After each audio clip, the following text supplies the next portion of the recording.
Você lembra do ciclone que atingiu o Brasil em 2025? Aquela semana que parecia o fim do mundo. O céu escureceu em pleno dia. O vento arrancava telhados como se fossem folhas de papel. E a chuva não parava. Foram mais de 30 mortos, centenas de feridos e milhares de famílias desabrigadas. Em algumas cidades do sul, os ventos passaram dos 140 por hora. O prejuízo estimado superou R$1 bilhão. Ruas destruídas, plantações perdidas, redes elétricas e de água colapsadas. Mas, por mais assustador que tenha sido, os especialistas dizem que esse pode ter sido apenas o começo.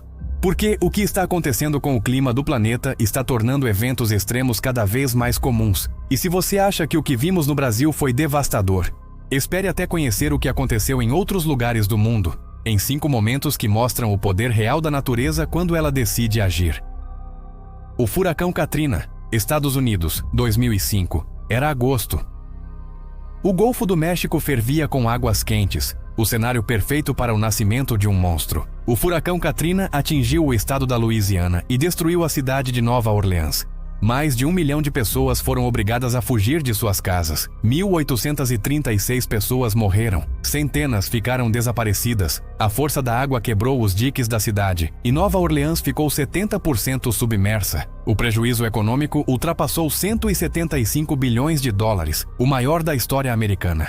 E o mais chocante: grande parte das mortes aconteceu dias depois, por falta de comida, água potável e resgate. O tufão Haiyan, Filipinas, 2013. Chamado de Yolanda pelos locais, o tufão Haiyan foi o mais poderoso já registrado a tocar o solo. Os ventos chegaram a 315 km por hora e as ondas ultrapassaram 5 metros de altura. Em poucas horas, cidades inteiras foram varridas do mapa. Mais de 6.300 pessoas morreram e cerca de 4 milhões ficaram sem lar. O prejuízo total foi de $13 bilhões, mas o verdadeiro impacto foi humano. Famílias desaparecidas, corpos levados pelo mar e comunidades que jamais se recuperaram completamente. O ciclone Idai, Moçambique, 2019.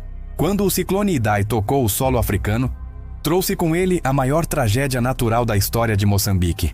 Os ventos destruíram casas, escolas e hospitais. Em questão de horas, as enchentes cobriram 90% da cidade de Beira, uma das maiores do país. Mais de 1.300 pessoas morreram e 240 mil perderam tudo. Os danos ultrapassaram $2 bilhões, mas o impacto foi muito além do dinheiro. O país enfrentou epidemias de cólera, falta de alimentos e meses de isolamento total. O furacão Maria, Caribe, 2017. O furacão Maria atingiu as ilhas do Caribe com uma fúria sem precedentes. Porto Rico foi a mais atingida. 155 mil casas foram destruídas e quase 3 mil pessoas morreram. Mais de 100% do sistema elétrico do país colapsou. O território inteiro ficou no escuro. Durante meses, os moradores viveram sem energia, sem água potável e sem hospitais funcionando.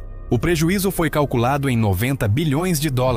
Mas o verdadeiro preço foi o sofrimento humano, com idosos e crianças morrendo de sede e calor nas semanas seguintes. O furacão Dorian, Bahamas, 2019. Dorian foi um dos furacões mais lentos e destrutivos já vistos. Durante mais de 48 horas, ele ficou parado sobre as Bahamas, despejando chuva e ventos de quase 300 km por hora. O país, formado por pequenas ilhas, simplesmente não teve para onde escapar. 74 pessoas morreram, mas milhares desapareceram, muitos levados pelo mar, jamais encontrados. O prejuízo estimado passou de $3,4 bilhões e mais da metade da população ficou desabrigada. Agora pense comigo, se esses desastres aconteceram em países preparados, com sistemas de alerta, abrigos e equipes de emergência, o que aconteceria se uma tempestade desse nível atingisse o Brasil? Nosso litoral é extenso, nossas cidades são densas, e a maioria das construções não foi feita para resistir a ventos tão fortes. Em poucas horas, poderíamos ter centenas de mortos, milhares de feridos e um prejuízo que facilmente ultrapassaria $50 bilhões.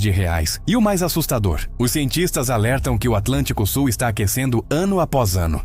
Isso significa que as condições para a formação de ciclones tropicais intensos estão ficando mais prováveis e que o ciclone de 2025 pode ter sido apenas o primeiro aviso. O planeta está mudando diante dos nossos olhos. E talvez a pergunta que deveríamos estar fazendo não seja se outro ciclone vai acontecer, mas quando.